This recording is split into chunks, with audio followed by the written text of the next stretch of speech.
Okay, welcome back to another book chat. I'm Mandy Greaves, and today I'm speaking with Rebecca Heath about how to make gravy. And no, I haven't changed this to a cooking segment. We are talking, of course, about the Paul Kelly autobiography, which Rebecca's now holding up. So before we talk about this autobiography, Rebecca, could you just tell everyone who's watching a little bit about what you do here at the Diocese, please? Yep. Well, thanks for having me, Mandy. I'm really excited to have a talk about Paul Kelly, one of my favourite topics. I work in teaching and learning in the Virtual Academy. So I'm actually a Virtual Academy Educator. So if you don't know what the Virtual Academy is, it's an online learning program for gifted students in our diocese. And those students have been nominated by their schools after doing some testing and various checklists as intellectually gifted.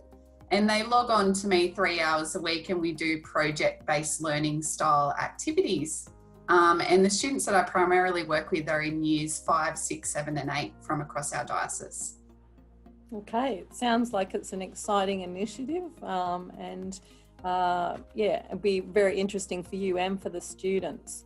So I'm guessing that maybe given that you're into this, you've been a reader your whole life, or maybe not. So could you just tell me about that, your kind of views and reading for you? I've been called the book gobbler in the past. I cannot remember a time where I haven't had a book on my bedside table. I read a wide and varied range of things as long as it interests me. But I just remember very fondly a weekend when I was probably 10 and Mum storming into my room. I think it was 1 o'clock in the afternoon. And she said, "Are you awake yet?" And I said, "Yeah, I've been reading." And it was Harry Potter.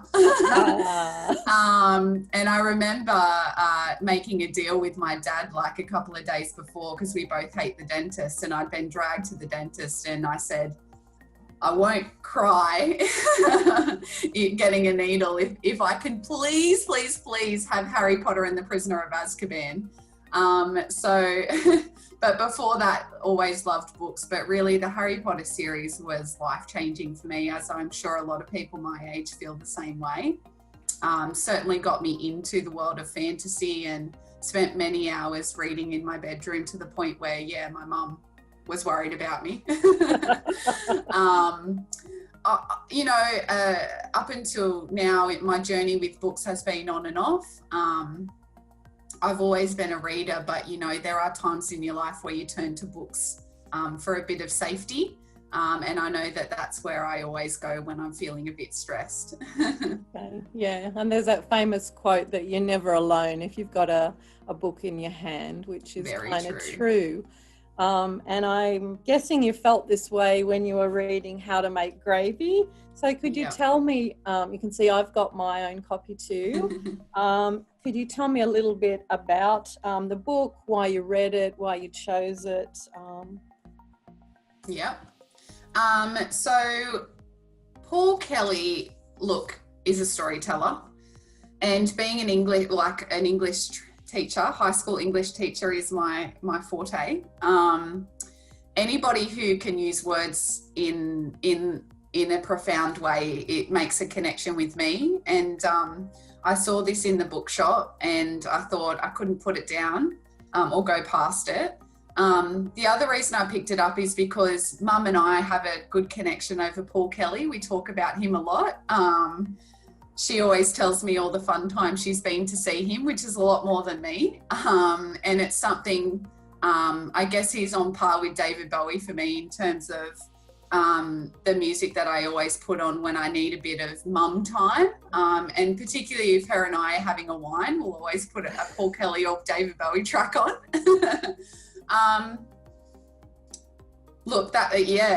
He's just an icon. He's an icon and a myth. He's a bit of a myth. I like that he doesn't, this book shares a lot of him, but still he's quite he's a quiet unassuming type of guy, and only really shares when somebody asks him to share. And I think his words speak wonders in his songs as well. So that's why I picked it up. They do. Now, when you told me you wanted to talk about this book, I thought I knew a lot about him. So I just kind of Googled a bit about him. And one critic said, and I'd like you to comment on this quote, that Paul Kelly is perhaps the finest, or this book is probably the finest, most unflinching autobiography ever written by an Australian musician. How do you respond to that quote? Like, to call it the finest autobiography ever by an Australian musician? I think he says it himself on the back. It's an A to Z, a mongrel memoir. And I love that term, mongrel memoir. Books for me have to be authentic. The voice has to be authentic. And I think him in this book is just that. And his integrity as somebody who shares that, you know, I guess when it comes to songwriters, they always say that, you know, when they're creating music, they don't really reveal their secrets as to how they come about creating their famous stories and songs. But what I love about Paul Kelly is he's just like, yeah, I stole that. I took that from, particularly when he talks about, I've done all the dumb things. Yes. And he says, I was in a pub one day and having a beer, and the guy behind me said, oh yeah, I've done all those dumb things. And there goes the key line in that song. And I love that he's just so authentic in telling where his tales come from, and he's not afraid to talk about, I think, making mistakes and having times when he's uncreative and feels really stilted, and times that have been really hard for him. And I think a lot of the stories that he shares in this book are just so matter of fact.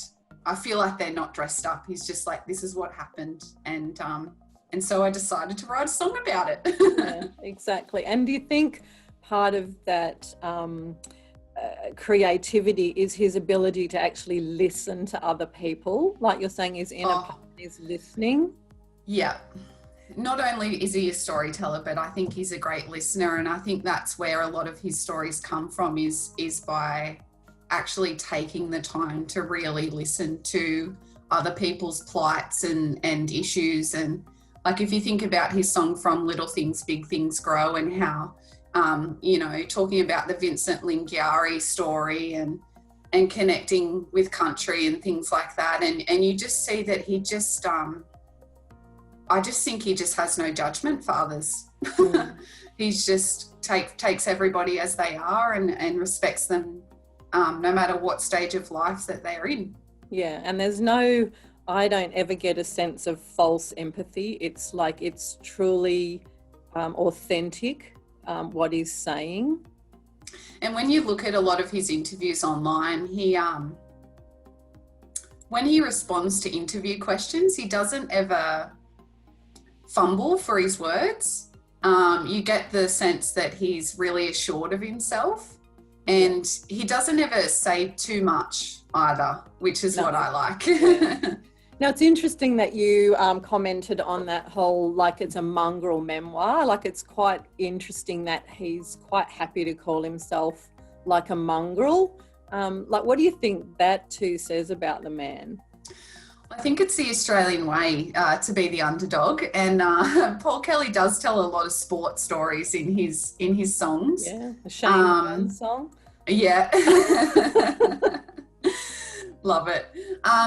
The title of the book, How to Make Gravy, I think goes with that mongrel memoir sense. You know, gravy's so unassuming. It is, but can really make an impact on your meal, I have to say, and it's usually people's favourite part of their meal. But I think the gravy thing is, there are lots of ways to make gravy, and even in his song he talks about a little bit of this and a little bit of that, and his family is a mix of lots of different ingredients.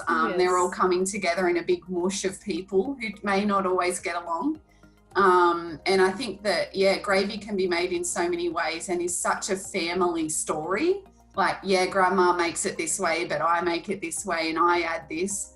So I like the metaphor of the gravy and the fact that it's so unassuming and so Australian. It is, yeah. And that, like you say, everyone and every family has their own way of doing it, and that's fine, and that's what makes us and tells our story, rather than us trying to be someone else and do it like that way. So definitely. Okay, so Paul Kelly, I'm going to use another quote, has also been described as the preeminent writer of a generation, and this person said that his body of work stands against any novelist, any playwright or filmmaker that Australia has produced in recent decades.